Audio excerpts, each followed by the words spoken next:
नमस्कार प्रिय प्रथम वर्ष। इसे हमारा संस्कृत का शिक्षण शास्त्र है, जिसके अंतर्गत की हम लोग आज बात करेंगे।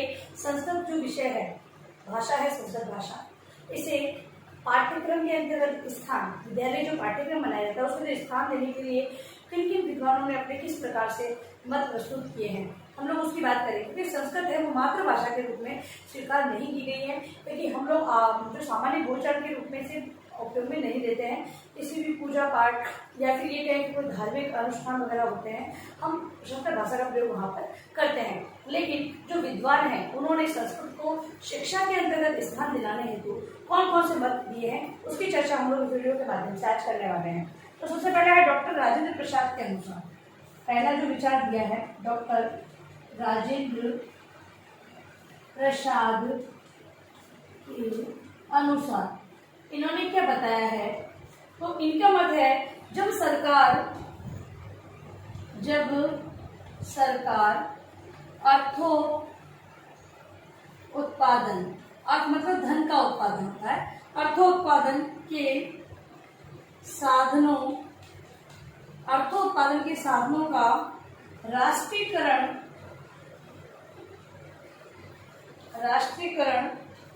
कर रही है तो संरक्षण प्रदान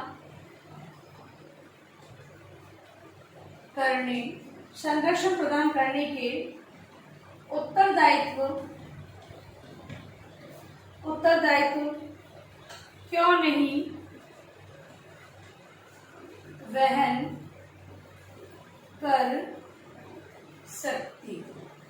ठीक है, इनका कहने का तात्पर्य ये है कि जब धन को उत्पादन मतलब कि ये धन प्राप्ति के साधन के अंतर्गत राष्ट्रीय मतलब कि ये कहें कि हम शिक्षा को व्यवसाय के रूप में आज हम लोग देख ही रहे हैं, और व्यवसाय के रूप में दे रहे तो हम लोग संस्कृत को भी विषय के रूप में उसका अध्ययन कर रहे हैं। ठीक है, तो इनका कहने का तात्पर्य ये है कि जब उसे विषय के रूप में हम लोग अपना रहे हैं, धन का उत्पादन, संस्कृत टीचर को पेमेंट तो मिलती है, तो अब जब धन का उत्पादन तो इसके माध्यम से किया जा रहा है तो उन्हें संरक्षण प्रदान करने का कार्य सरकार क्यों नहीं कर रही है।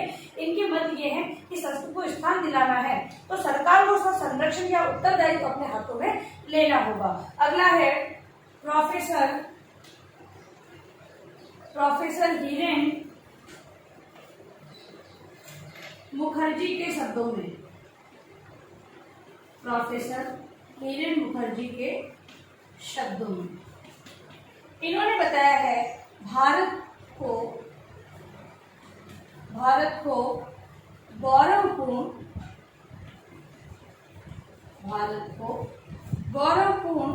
उत्तराधिकार के रूप में जो संस्कृत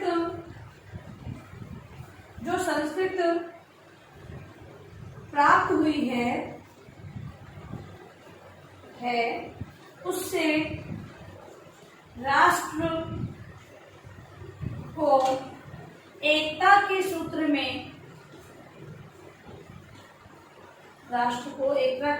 में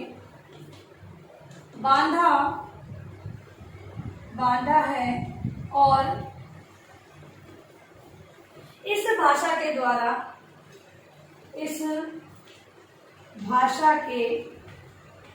द्वारा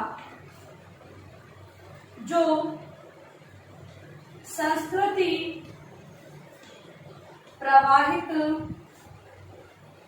हुई उसने संपूर्ण मानव सभ्यता के क्षेत्र में योगदान दिया है। इसलिए संस्कृत भाषा को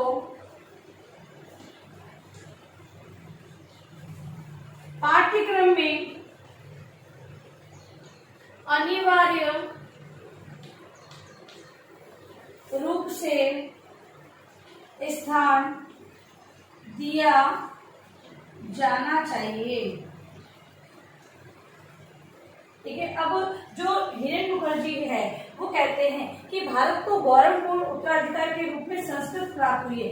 मतलब कि जो हमारा इतिहास है, ठीक है, हमारे जो हम इतिहास की बात कर लेते हैं तो हमारी जो संस्कृत है वो वेदों की भाषा है। इसे देववाणी कहा जाता है, मतलब देवताओं की द्वारा बोली जाने वाली वाणी, ठीक है। तो हम लोग जो हमारी जो संस्कृति है उसके अंतर्गत हम लोग अपने धर्म और अपनी संस्कृति को अपनाते हैं, उनका आदर करते हैं, उनको उनकी सुरक्षा करते हैं, उनकी रक्षा करते हैं। तो ये सारी चीजें हम लोगों ने अपना रखी है। तो हमारे उत्तराधिकार के रूप में हमें जो प्राप्त हुई संस्कृत भाषा, वो सभी को धर्म के अंतर्गत संस्कृति के किसी भी प्रकार से वो एकजुट करने के लिए काम में ली जा रही है, ठीक है। तो अगर इस संस्कृति जो संस्कृति को प्रभावित करने वाली संस्कृति को आगे बढ़ाने के लिए या मानव सभ्यता के क्षेत्र में योगदान देने के लिए जब संस्कृत भाषा का प्रयोग किया जा रहा है तो संस्कृत भाषा को पाठ्यक्रम में स्थान अनिवार्य रूप से मिलना चाहिए।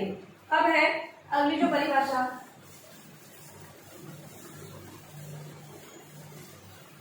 श्री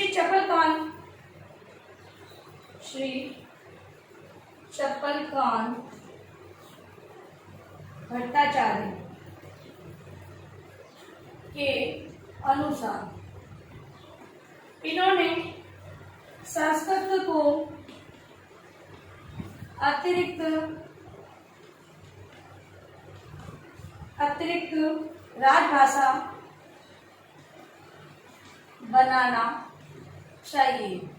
इनके कहने का मतलब ये है कि संस्कृत को आपने विषय के रूप में या भाषा के रूप में अपने पाठ्यक्रम में लिया है, लेकिन इसे राज्य भाषा का दर्जा भी दिलवाना चाहिए। अब अगला है प्रकाशवीर शास्त्री के अनुसार, अगली परिभाषा है प्रकाशवीर शास्त्री के अनुसार। प्रकाशवीर शास्त्री है, इनका क्या कहना है कि जो लोग यह कहते हैं कि संस्कृत कभी सामान्य जनता की बोलचाल भाषा नहीं हो सकती, वे इतिहास नहीं जानते हैं, इसलिए वर्तमान में भी संस्कृत शिक्षण के महत्व को नहीं जानते हैं। मतलब कि इनका कहने का मतलब कि ये कहते हैं कि जो संस्कृत को शिक्षण के अंतर्गत नहीं अपनाना चाहते हैं या फिर उसके महत्व को वो नहीं जानते हैं, महत्वपूर्ण नहीं मानते हैं, वो इतिहास को नहीं जानते। अब इतिहास में क्या दे रखा है, तो इतिहास में हमारे वेद हैं, हमारे जो ये कहे कि हमारी जो भाषाओं का जो ये कहे कि सारी भाषाएं संस्कृत भाषा से निकलती है, ऐसा माना जाता है, ठीक है। तो संस्कृत है जो देवों की भाषा है, जो देवता लोग इस भाषा का उच्चारण करते थे, बोलते थे, समझते थे, तो इसे बोलचाल की भाषा में भी प्रयोग में लिया जा सकता है। वो लोग तो इसे संस्कृत को केवल अनावश्यक भाषा के रूप में ही ग्रहण करते हैं। तो उनका कहने का मतलब ये है कि वो ये नहीं जानते हैं कि वर्तमान में शिक्षण में इसका उपयोग भी किया जा सकता है।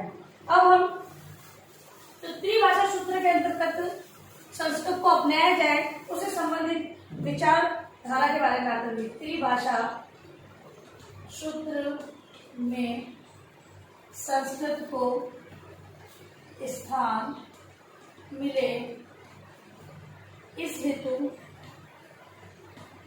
विद्वानों के विचार, जो विद्वान है वो अपने मत किस प्रकार देते। तो पहला है प्रथम विचारधारा।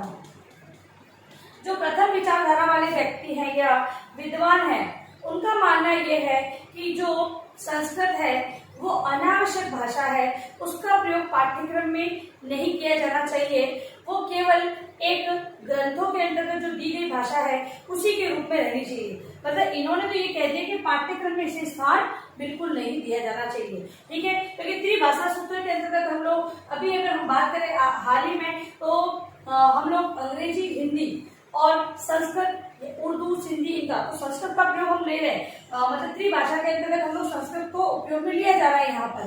तो इनका विचार ये है कि इसे विषय के रूप में त्रिभाषा के अंतर्गत स्थान नहीं मिलना चाहिए। द्वितीय विचारधारा, द्वितीय विचारधारा है कि संस्कृत के स्थान को तो मानती है त्रिभाषा के अंतर्गत, लेकिन व्यक्तिगत रूप में। और व्यक्तिगत का मतलब ये कि जो पढ़ना चाहता है उसे इसका अध्ययन कराया जाए, अन्यथा इसे त्रिभाषा के अंदर किसी और विषय भाषा को ले लिया जाए। ठीक है, तो इन दोनों के अंदर ये स्थान तो दे रहे हैं, लेकिन व्यक्तिगत रूप को मान रहे हैं, व्यक्तिगत प्राथमिकता को मानते हैं। और जो तृतीय विचारधारा है,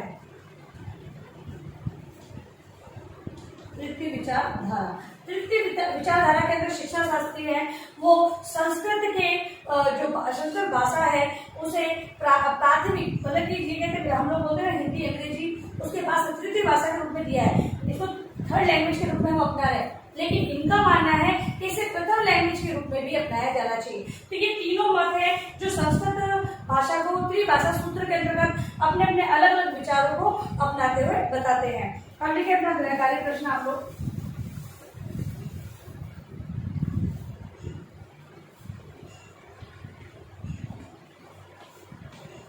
संस्कृत को विद्यालयी पाठ्यक्रम में स्थान हेतु विद्वानों के विचार बताएं और त्रिभाषा सूत्र में संस्कृत के स्थान हेतु शिक्षा शास्त्रियों के